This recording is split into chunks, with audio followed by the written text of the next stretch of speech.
তৃণমূলের প্রতীক কার হাতে যাবে সেটা কি ২১শে জুলাইয়ের আগেই ঠিক হয়ে যাবে? নির্বাচন কমিশন কি জানিয়ে দেবেন যে তৃণমূলের প্রতীক পাবেন কে, মমতা নাকি ঋতব্রত? নাকি তৃণমূলের প্রতীক আপাতত ফ্রিজ হতে যাচ্ছে, সিদ্ধান্ত নিতে দীর্ঘ সময় লাগতে পারে? অথচ দেখুন, মাত্র কয়েকটা দিন বাকি আছে, আর তারপরই কলকাতার বুকে ২১শে জুলাইয়ের সেই ঐতিহাসিক মঞ্চ। কিন্তু এবারের ২১শে জুলাই কি মমতার রাজনৈতিক জীবনের সবচেয়ে কঠিন এবং শুধুমাত্র আবেগের মঞ্চ হতে চলেছে? কেননা প্রতীক নিয়ে সিদ্ধান্ত এখনও নির্বাচন কমিশনের বিবেচনাধীন। নিয়ম অনুসারে জোড়াফুলের ভাগ্য নির্ধারণ কিন্তু এত তাড়াতাড়ি নাও হতে পারে।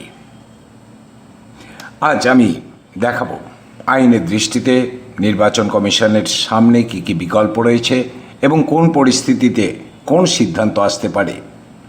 ২১শে জুলাইয়ের মঞ্চে মমতা বন্দ্যোপাধ্যায় যখন ভাষণ দেবেন, তখন তার হাতে কি থাকবে দলের আদি প্রতীক, নাকি সেটা থাকতে পারে ঋতব্রতর হাতে, কিংবা আইনি মারপ্যাঁচে ফ্রিজ হয়ে যেতে পারে তৃণমূলের প্রতীক? ভিডিওটা শেষ পর্যন্ত দেখুন। আমি তারক ঘোষ, আর আপনারা দেখছেন ভয়েস 9 বাংলা, মানুষের পাশে, সত্যের পক্ষে। ইতিহাসের ট্র্যাজেডিটা একবার দেখুন তো। ঋতব্রত বন্দ্যোপাধ্যায় রাজনৈতিক জীবনে প্রথম যে দলের সাংসদ ছিলেন, অর্থাৎ সিপিএম কিংবা বামফ্রন্ট, ঠিক তাদের আমলেই পুলিশের গুলিতে ১৩ জনের মৃত্যু হয়েছিল। অর্থাৎ যে দলের অত্যাচারের বিরুদ্ধে ২১শে জুলাইয়ের সূত্রপাত, সেই দলেরই একজন প্রাক্তন নেতা পরে তিনি তৃণমূলে যোগ দেন এবং বর্তমানে তৃণমূলের দলীয় প্রতীক নিয়ে আইনি বিরোধের অন্যতম পক্ষ। একটা অদ্ভুত ট্র্যাজেডি। যদিও রাজনীতিতে এসব হয়ে আসছে।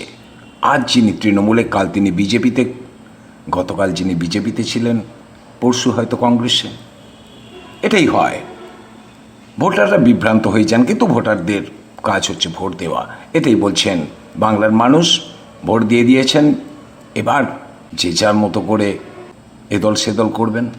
অনেকে হয়তো ভাবছেন নির্বাচন কমিশন ১৪ই জুলাইয়ের আগে কিংবা ২১শে জুলাইয়ের ঠিক পরেই কোনো এক পক্ষকে প্রতীক দিয়ে দেবে। উত্তর হলো, প্রথমে কমিশনকে নির্ধারিত আইনি প্রক্রিয়া সম্পূর্ণ করতে হবে। আসুন একেবারে সহজ ভাষায় আইনি ব্যাপারটা বুঝিয়ে বলি।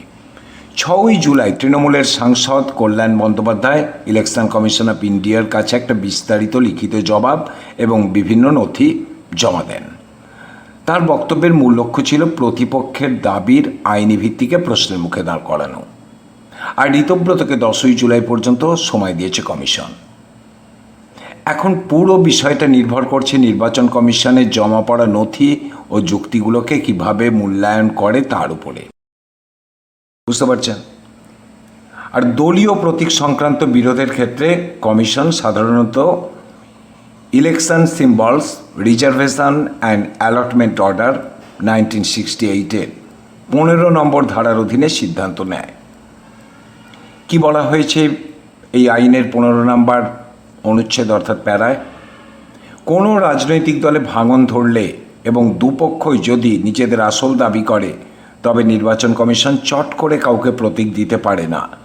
তার আগে সুপ্রিম কোর্টের বিভিন্ন রায়ে প্রতিষ্ঠিত নীতিগুলো কমিশন বিবেচনা করে। কি রয়েছে প্রথম সম্ভাবনা? কি ঘটতে পারে? এত তাড়াতাড়ি ঋতব্রত জোড়াফুল পেয়ে যাবেন, কিংবা মমতা ব্যানার্জির কাছেই থেকে যাবে জোড়াফুল প্রতীক? নাও হতে পারে এত তাড়াতাড়ি। যদি কমিশন মনে করে, যদি কমিশন আবার মনে করে যে সাংগঠনিক শক্তি রয়েছে কার, দিয়ে দিতে পারে।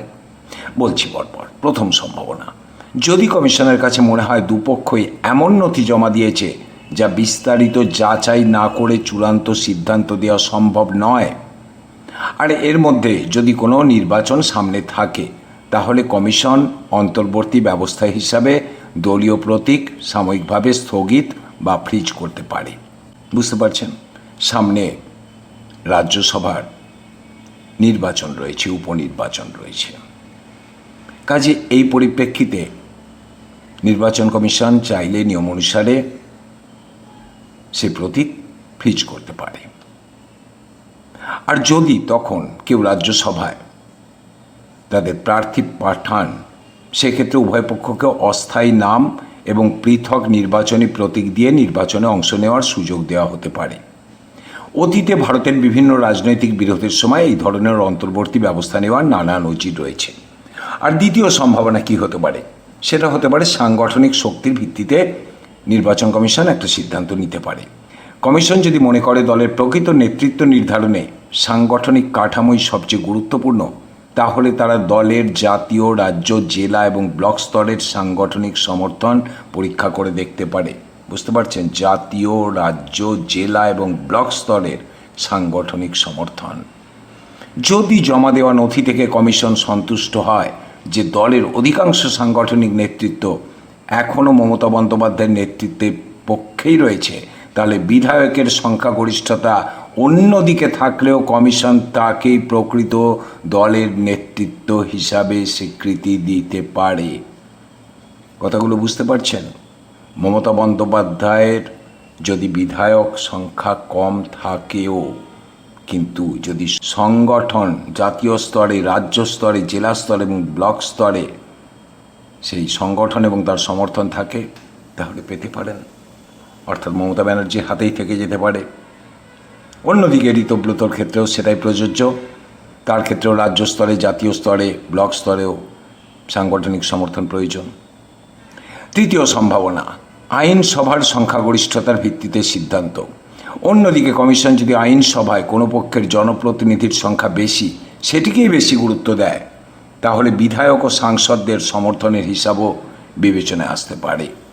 এক্ষেত্রে মমতা বন্দ্যোপাধ্যায়ের হাতে কিছু বিধায়ক আছে, সংখ্যাগতভাবে অবশ্যই সেটা ঋতব্রতের কাছে যে বিধায়করা রয়েছেন তার চেয়ে কম।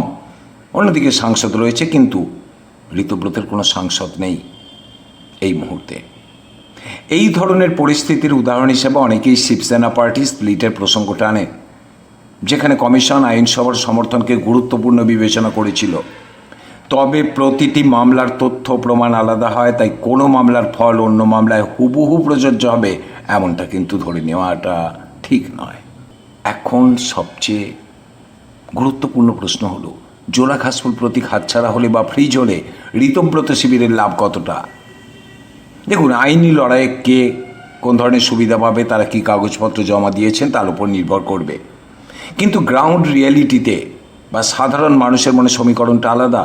বাংলার রাজনীতির ইতিহাস ঘাটলে দেখতে পাবেন যে সাধারণ ভোটাররা শুধু চিহ্ন দেখে ভোট দেন না, তারা ভোট দেন নেতার মুখ দেখে। ঋতব্রত বন্দ্যোপাধ্যায় মনে করুন আইনি মারপ্যাঁচে প্রতীক তার নিজের কবজায় নিয়ে এলেন, বা আইন মেনে নির্বাচন কমিশন তাকেই মনে করলেন প্রতীক দেওয়ার যোগ্য। সবটাই আইন মেনে। নিচুতলার সাধারণ মানুষ, আমজনতার বড় অংশটা কিন্তু তখনও মনে করবে মমতাই তৃণমূল আর তৃণমূলই মমতা। এটাই বলছেন রাজনৈতিক বিশ্লেষকরা। আপনারা গতকাল দেখেছেন ঋতব্রত ওরা গিয়েছিলেন বারুইপুরে, কী হয়েছিল দেখতে পেয়েছেন। অনেক রাজনৈতিক বিশ্লেষকের মতে প্রতীক পাওয়া মানেই জনসমর্থন পাওয়া যাবে, এমন ভাবাটাই ভুল। তৃণমূলের অনেক সমর্থকদের মধ্যে এমন ধারণা রয়েছে প্রতীক হারানোর এই লড়াই যদি মানুষের সামনে অন্যায় বা ষড়যন্ত্র হিসাবে প্রতিষ্ঠা পেয়ে যায়, তবে কিন্তু উল্টোটাও ঘটতে পারে। বুঝতে পারছেন? Sympathy wave. আর একটা কথা, যদি সত্যি জোড়া ঘাসফুল প্রতীক মমতার হাত থেকে চিরতরে চলে যায়, তবে কি হবে? রাজনৈতিক বিশ্লেষকদের মতে মমতা বন্দ্যোপাধ্যায়ের মতো লড়াকু নেত্রীর রাজনৈতিক কেরিয়ারে প্রতীক চলে যাওয়াটা কোনো ব্যাপারই নয়, বরং একটা নতুন শুরুর হাতিয়ার হয়ে উঠবে। 1998 সালে তিনি নিজেই কংগ্রেসের হাত চিহ্ন ছেড়ে বেরিয়ে এসেছিলেন, জোড়া ঘাসফুল তৈরি করেছিলেন। আর 2011 সালে 34 বছরের বামফ্রন্টকে হারিয়েছিলেন। এবারে যদি প্রতীক মনে করুন মমতা ব্যানার্জি পেলেন না, তবে মমতা 21শে জুলাইয়ের মঞ্চ থেকে হয়তো নতুন কোনো প্রতীকের কথা বা নতুন কোনো দলের কথা বলতে পারেন। আর যদি তখনও পর্যন্ত সিদ্ধান্ত না হয়, তাহলে মমতা কিন্তু লক্ষ্য রাখবেন কারা আসছেন তার সভায়। আর কারা যাচ্ছেন ঋতব্রতের সভায়। আর একই সঙ্গে তিনি তৈরি করতে থাকবেন নিজের দলটাকে নতুন করে। এটাই মনে করছেন রাজনৈতিক মহল। কেননা প্রতীকহীন মমতা আসলে প্রতীকহীন নন, কেননা মমতা নিজেই প্রতীক, এই কথাটা বলছেন তার সমর্থকরা। আর ফেস ভ্যালু যদি হতো তাহলে সকলেই যারা তৃণমূল ছেড়ে বেরিয়ে চলে গেছেন তারা নতুন করে নির্বাচনের মাধ্যমে যদি আসতে পারেন তাহলেই প্রমাণিত হয়ে যাবে মমতাবিহীন তৃণমূল সম্ভব, বলছেন সাধারণ মানুষ, কর্মীরা তৃণমূলের, যারা তৃণমূলকে ভালোবেসে তৃণমূল করেন। আজ এই পর্যন্ত, দেখা হবে পরের ভিডিওতে। ভালো লাগলে শেয়ার করবেন, লাইক দেবেন, সঙ্গে থাকবেন। এতক্ষণ দেখছিলেন ভয়েস 9 বাংলা, মানুষের সঙ্গে, সত্যের পক্ষে।